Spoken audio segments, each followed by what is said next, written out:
All right, this is Brian Johnson from Finance and Commerce, and I'm pleased to be joined by Matt Mullins, founder and principal advisor of Bricks and Brand, a local real estate construction consulting company. Mullins has 25 years of real estate consulting and advisory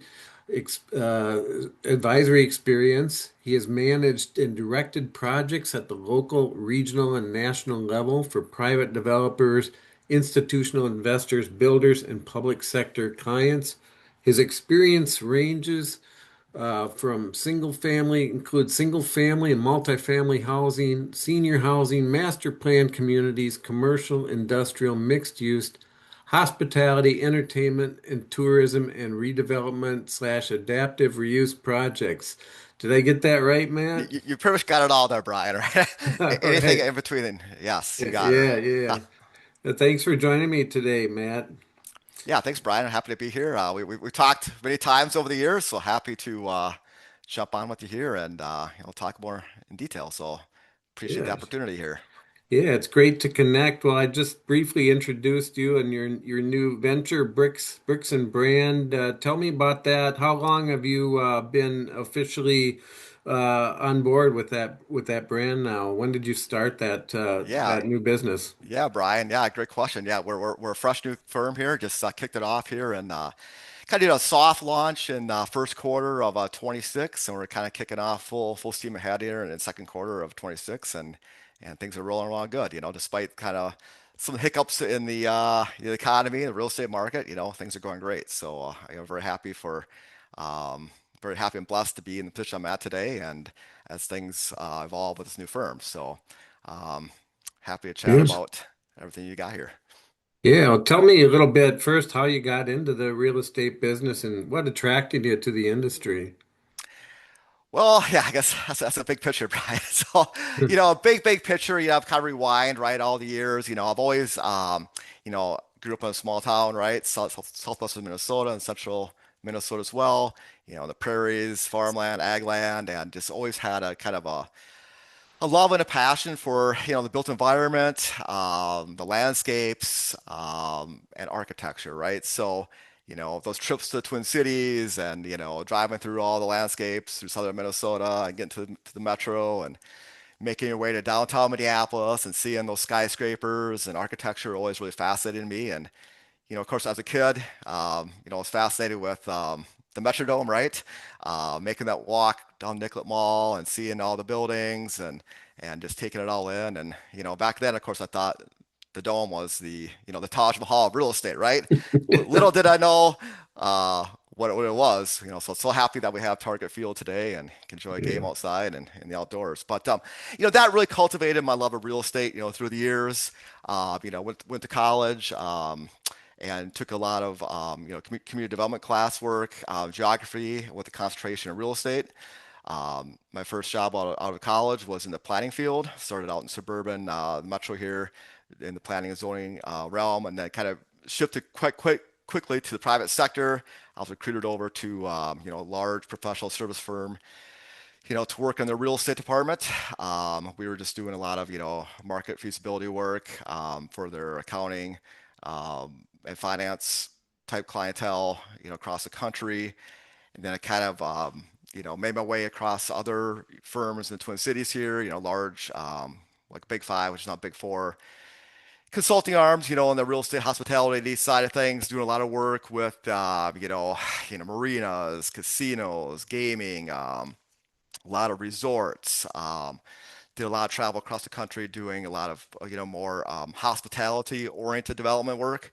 And after that, I transitioned back to the Twin Cities and was at my previous firm for 22 years, long time, wore many hats, pretty much wore every hat possible and led that firm. And then the time came when it was right to, make that leap and start the new firm. So yeah, so Bricks and Brands, here we are. It's, really, at the end of the day, we're a real estate advisory firm that helps clients make smarter real estate decisions.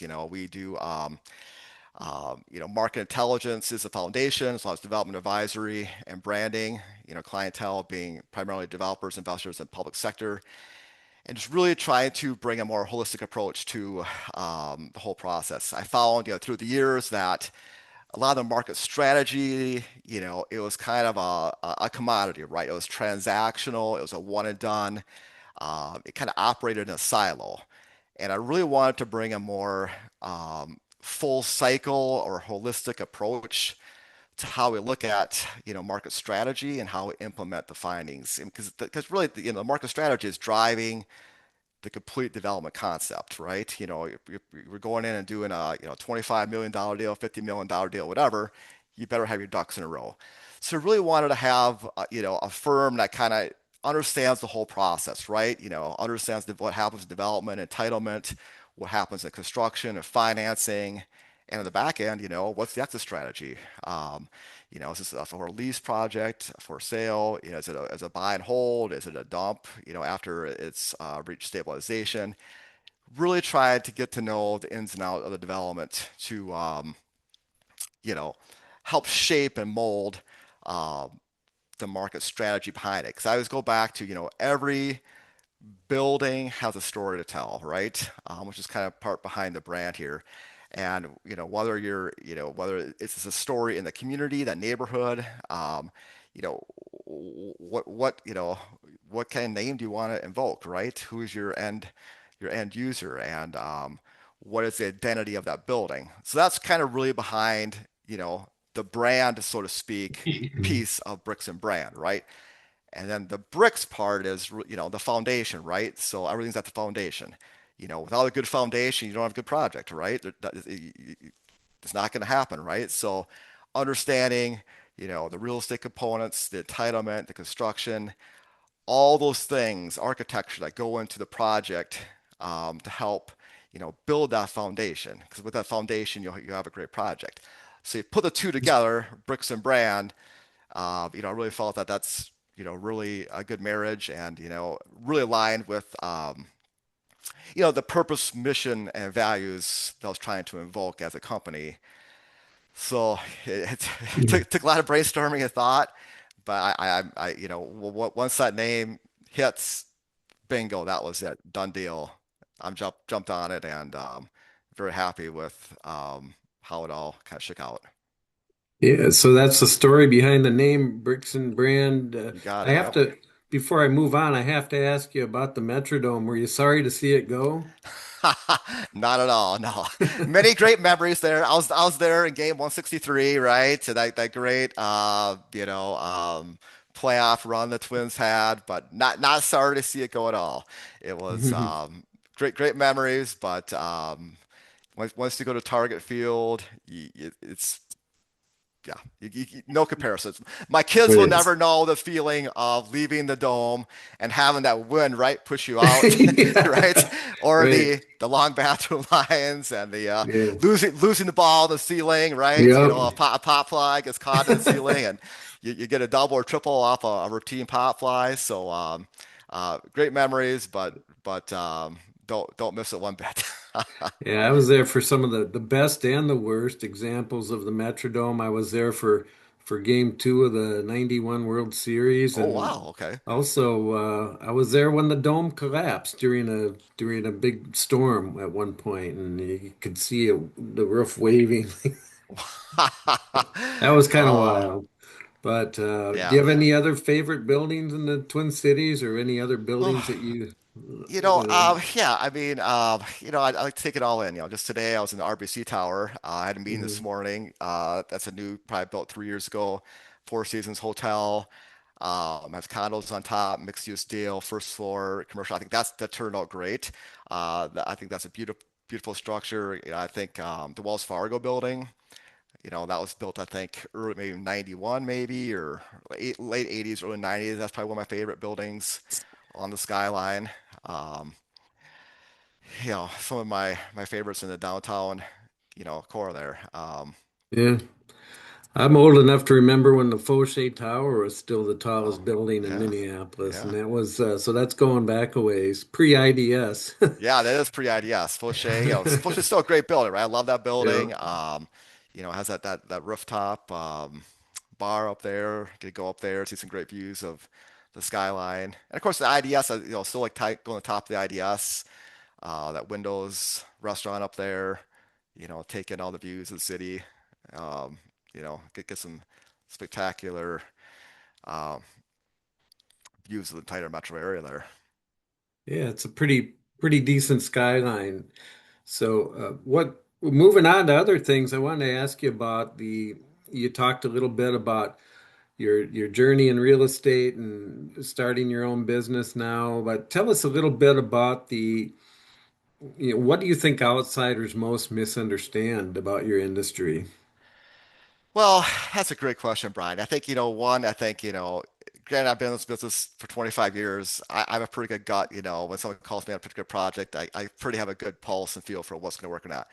A lot, you get a lot of phone calls from investors, developers, et cetera, who want you to just, push a button and spit out some answers overnight, right? And I always feel like, yes, I can do that, but at the same time, I'm a, boots on the ground type of person, right? I want to go touch and feel the real estate, walk the site, get to know, surrounding land uses and neighbors, what's going on in that particular market, right? And the details of that particular asset. And the way you do that is really by, walking the site and talking to folks and seeing what's happening at City Hall and zoning. So yeah, I think yes, I can give you an answer overnight, but I think the misconception is that technology and AI is going to solve all your questions, and we're still a relationship-based business. I love AI. I use it every day. It's been for being a small business owner, it's been fantastic. It's an amazing amount of tasks I can multitask with today that even a year or two ago was not remotely possible, right? So, I think it's a great time to be going to business in that regards. Um, but end of the day, you just have to, you know, get boots on the grounds and make the phone calls and you know, the spreadsheet's not going to tell you what you want to know, right? It's Hmm. the context of that particular site and set attributes that really going to drive, the profitability and the end use, right, for that particular that asset. So, that's one thing I'd say is, a misconception about the industry. Yeah, it's still a people business and a relationship business at the end of the day, right? No question it is. You know, AI is great, but there's a lot of things it can't do yet. So, Hmm.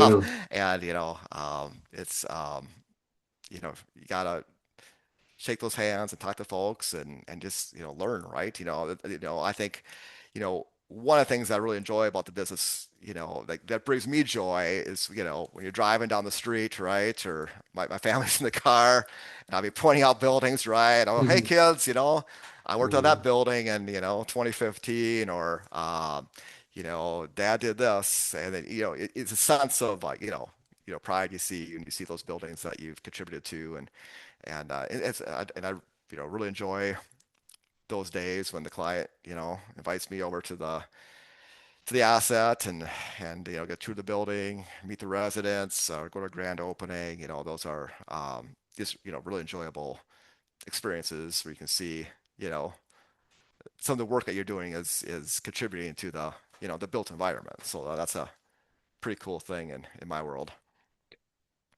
Well, I know you're very well versed on the multifamily market here, and certainly we've had seen some challenges there. And I wonder if you could talk a little bit about that, kind of what your outlook is for both opportunities and challenges in multifamily development here.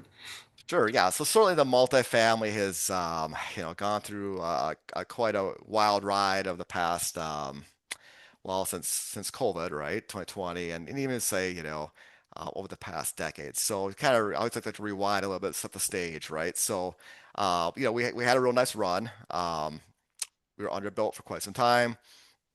About 2015, 2016, things really started to ramp up. We're cranking out 7,000, 8,000 units a year.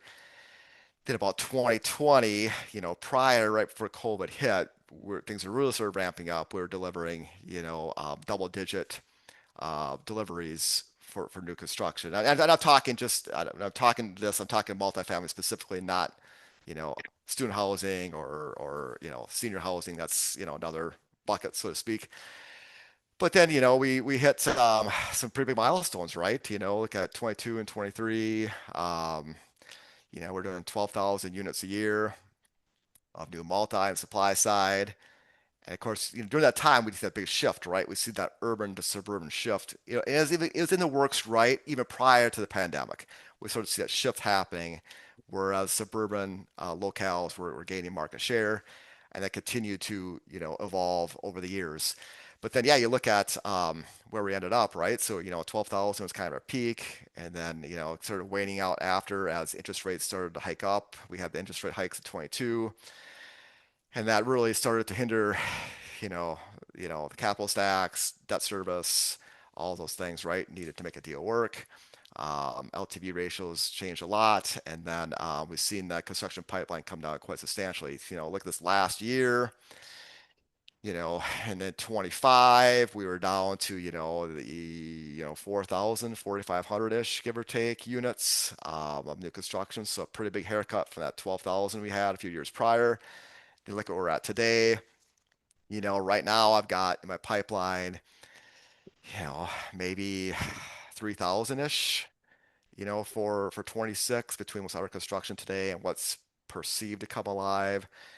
And looking at 27 right now, we're probably looking at 1,500 units as of today that are, the dirt's been broken. They're moving, construction starting, right? There's still a lot of deals out there that had, permits applied for, entitlements were approved, but then, it's like, hey, we're taking a step back. We're going to wait things out to see how, the market shakes out. So supply is falling like, falling off a cliff, right? We're down like 70%. And, until things change, you know, it's going to probably be that way for a little bit. Right now, in the past 2 weeks, we've seen some not so great things happen as a result of the war with Iran, with, mortgage rates ticked up. Mortgage rates earlier this year were at 6%. Let's talk about the for sale market. Now we're at 6.5, right? So that's a pretty big swing. And of course, everything revolves around oil and gas markets. We're at 65 bucks a barrel 2 weeks ago. Now we're what, 110, 115, whatever it is today. That's all going to have implication. And should this continue, which knock out wood, we all hope this resolution ASAP, it's going to have some major impacts, on the economy and, the future construction starts. So that's the big wild card right now is how this going to shake out and what's going to have the impact over the long term.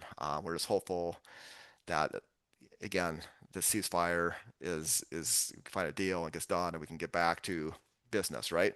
Um, so supply in the interim at least is looking pretty dire, right? But as we look at everything else, I think the positive is, again, because of this of our supply has not followed the national trends, right? The national trends, we've seen this major boom, right, in the Sun Belt, Southeast, Southwest, and they were seeing rent growth, double-digit rent growth in some of those years, right? When we were steady Eddie, and today you look at where we're at today, which is April of 26.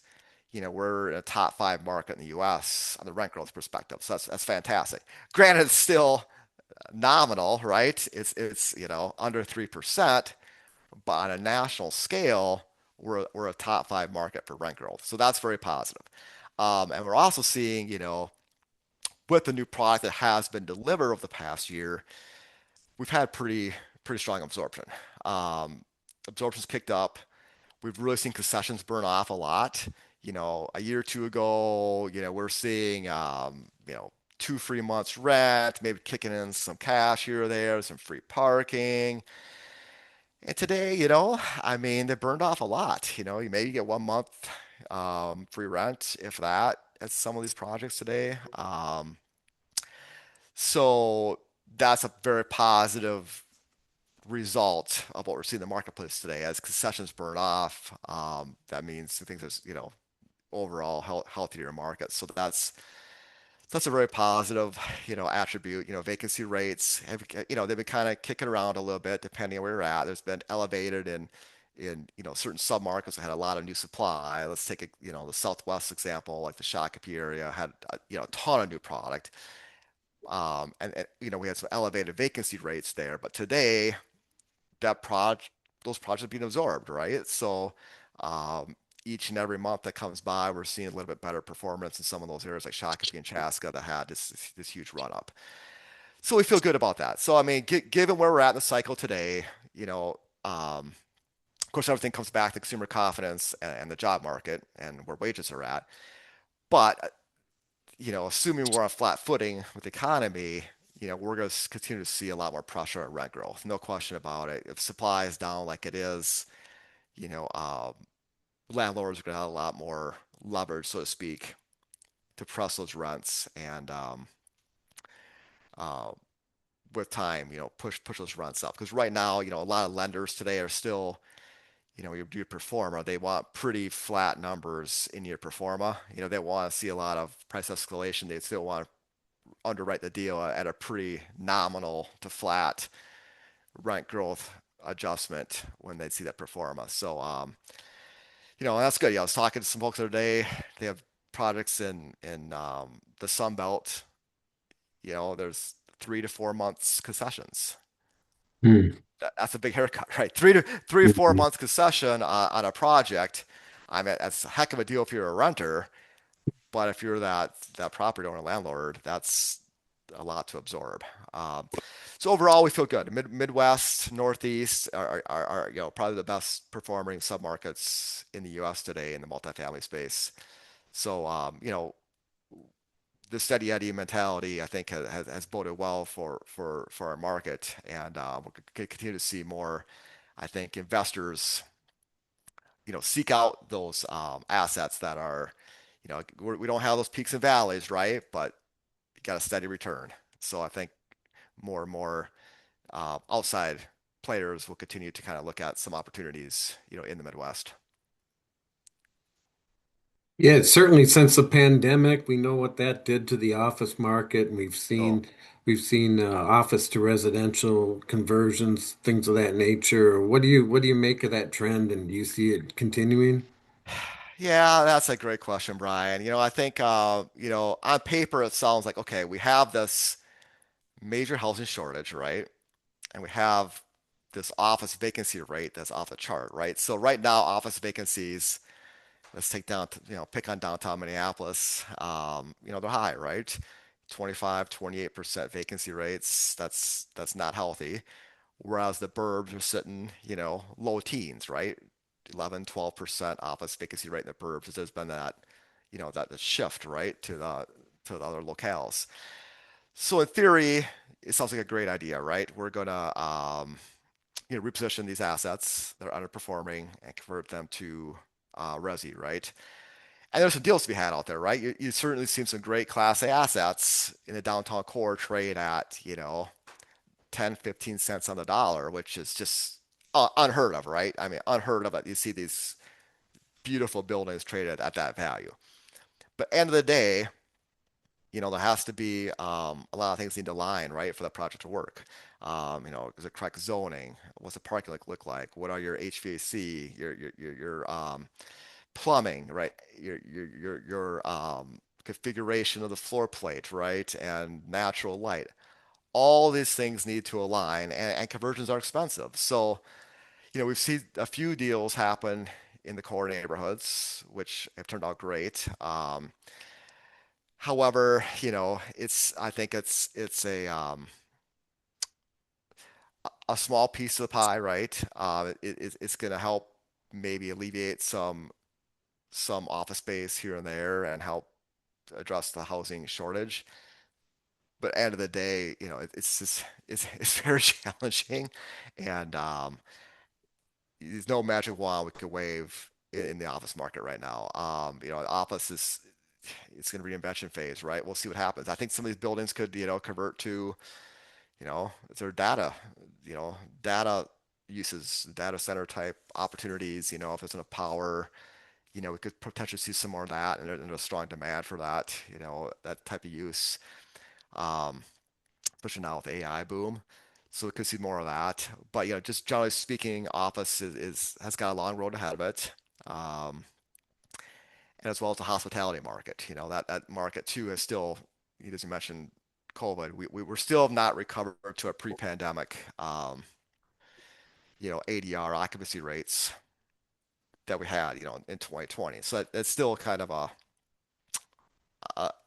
some room for growth, right, in the hospitality sector that, you know, is still seeing some headwinds, but it's little by little, but it still needs a little push to get us back up to those 2020 performance metrics that people were used to. And that's across the board. It's not Twin Cities, even Rochester. Rochester's too has uh, occupancy rates a little bit down from what they were in 2020. Hmm. We certainly covered a lot of ground there, Matt, and very interesting insights. Is there anything else you'd like to mention before I let you go? I want to give you the last word. Well, thanks, Brian. No, I appreciate it. Yeah, I guess, I think we'll end on some positive notes, right? So I want to, we are seeing some positive momentum um, from policy leaders on both sides of the aisle to address the housing affordability crisis, right? I mean, the House voted, I think, 2 weeks ago, it was like, I forgot, 390 to 9, right? What else can you see? Elizabeth Warren agree with Donald Trump, right, on housing policy. You never look at that, right?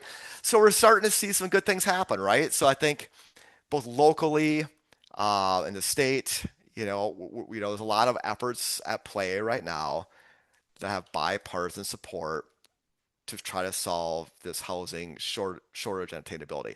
I mean, as I travel, you know, locally, Midwest, and nationally, the number one thing I hear time and time again is the matter of the size of the city, right? 2,500, 25,000, 250,000 people size cities. It seems everyone has the same problem, right? They need more housing. And, I call it a death by a thousand cuts, right? All over the years, just all these little things keep adding up. And then, the new supply hasn't been able to, make up for all these, red tape or whatever is happening in the marketplace that's holding back new construction. But we are, seeing some movement now, and everyone's talking about it. So this was not even happening, a year or two ago. People were not talking about this, right? It was not center in the news. It was not, you talk to your legislature, it wasn't on their radar.